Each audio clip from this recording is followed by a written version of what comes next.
आज बहन की याद कैसे आ गई? दीदू जीजू ठीक है ना? हाँ राघव तो ठीक है। चलो अच्छा है, ठीक है। क्यों? नहीं कुछ ऐसी बात नहीं है, मैं तुझे परेशान नहीं करना चाहता।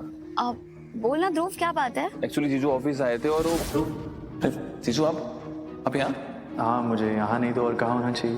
नहीं, दीदू बता रही थी आपकी तबीयत ठीक नहीं है, तो मुझे लगा आप शायद रेस्ट कर रहे होंगे। हाँ, मैंने मेडिसिन ले ली थी। और तुम्हें तो पता ही है तुम्हारी बहन को मेरी फिक्र करने की कितनी आदत है। वैसे मेरी भी शादी होने वाली है, तो एक अच्छे पति के टिप्स मुझे आपसे लेने पड़ेंगे। ध्रुव, मैं इतना अच्छा हस्बैंड नहीं हूँ, मुझे लगता है तुम्हें टिप्स किसी और से लेनी चाहिए। ये बात अगर आप दीदू के सामने कहेंगे तो जंगली बिल्ली की तरह आप पे अटैक करेगी, आप जानते हैं ना। हाँ वो तो है। एनीवेज आप आए गए हैं तो कुछ फाइल्स थी नए प्रोजेक्ट की, तो वो डिस्कस कर लेते हैं ऑफिस में। जो हुकुम साले साहब।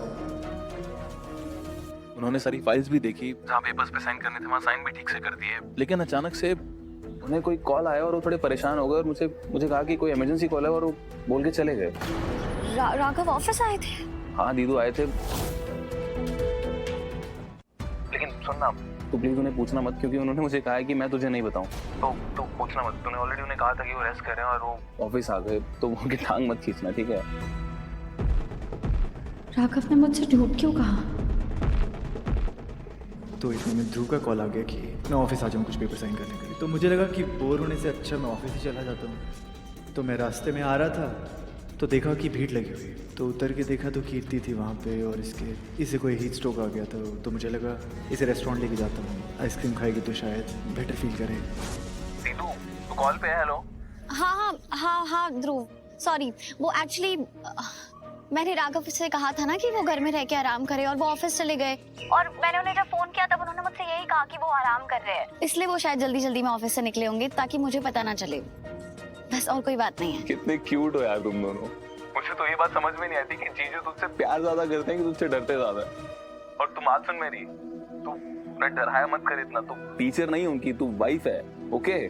थोड़ा चिल रहा कर। हाँ मैं कोशिश करूंगी ध्रुव। चल बाय। चल ठीक है, बाय।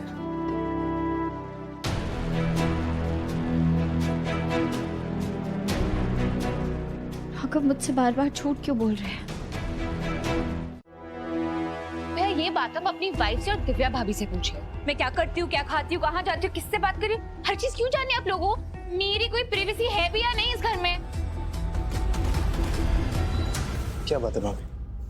राघव ब्रो, उन्नति ना बस बढ़ा चढ़ा के बोल रही है, पर गॉड प्रॉमिस ये कहीं बाहर गई थी और जब से वापस आई है अपने रूम में नॉन स्टॉप रो रही। नहीं भैया, मैं क्यों रोऊंगी, मैं नहीं रो रही थी। हाँ ठीक है, मान लिया तू नहीं रो रही थी, लेकिन ये तो अच्छी बात है ना कि पूरी फैमिली को तेरी फिक्र है। फैमिली में यही होता है। तो इससे पहले तू किसी को कुछ बोले, जा अपने रूम में जा और अपना दिमाग ठंडा कर।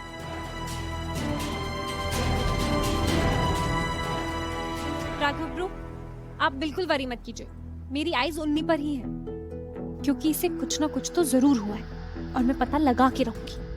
#आईज ऑन उन्नी।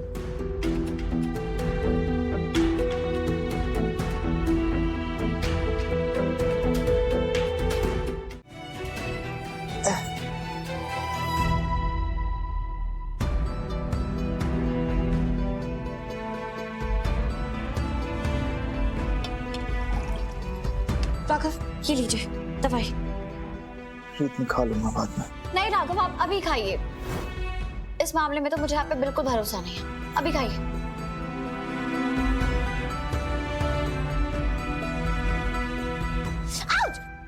राघव क्या हुआ, जोर से काटा क्या? नहीं, आपने तो बहुत प्यार से काटा। तो और बेहतर तरीके से काट सकते। राघव छोड़िए, राघव छोड़िए, मेरा फोन बज रहा है। विराज, हेलो। हाँ विराज। जीत, मेरी बात ध्यान से सुन, मुझे बहुत ही इंपॉर्टेंट डॉक्यूमेंट्स मिले हैं, मैं अभी ऑफिस जा रहा हूँ। ठीक है, मैं आती हूँ। राघव मुझे ऑफिस जाना पड़ेगा, मैं एक ऑनलाइन स्कैम की स्टोरी पे काम कर रही हूँ, उस पे एक इम्पोर्टेंट क्लू मिला है। हाँ जाओ, ब्रीथ रिपोर्टर, दुनिया को बचाओ। आप दवाई ले लेना प्लीज। हाँ बाय।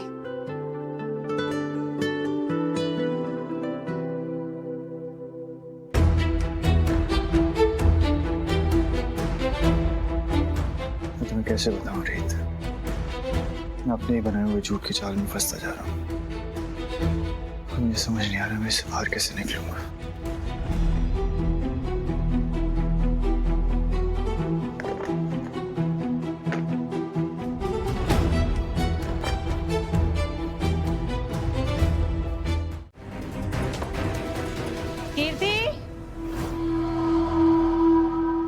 कीर्ति, तू तो रीत के साथ गई थी ना, तो ये राघव के साथ कैसे वापस आई? ये कहाँ मिला तुझे?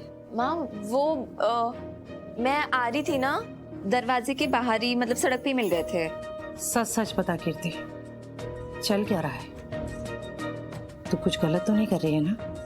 मम्मी बेटा याद रखना, राघव शादीशुदा है और वो तेरे लिए तो रीत को कभी नहीं छोड़ेगा। मैं कुछ क्यों गलत करूंगी? आप ना कुछ भी बोलती हो मम्मी। बेटा मैं तेरी माँ हूँ, माँ, और मैं तुझे तुझसे ज्यादा जानती हूँ। जब तेरे ऊपर किसी चीज का भूत सवार हो जाता है तो वो इतनी जल्दी नहीं उतरता। लेकिन बेटा यहाँ पर बात तेरे पसंद के पेंसिल बॉक्स लेने की नहीं है, और ना ही दूसरे शहर में जाकर तेरे पसंदीदा हीरो के पिक्चर के पहले शो देखने की है। यहाँ बात है तेरी जिंदगी की। राघव तेरा नहीं हो सकता, लेकिन तेरी इन बेवकूफियों के चक्कर में अफसोस, तू एक दिन ध्रुव से भी हाथ धो बैठेगी। बेटा राघव तन मन से रीत को चाहता है, और अगर इसके बावजूद भी तू ये सब भूल कर उसके पीछे है तो तुझसे बड़ा बेवकूफ और कोई नहीं।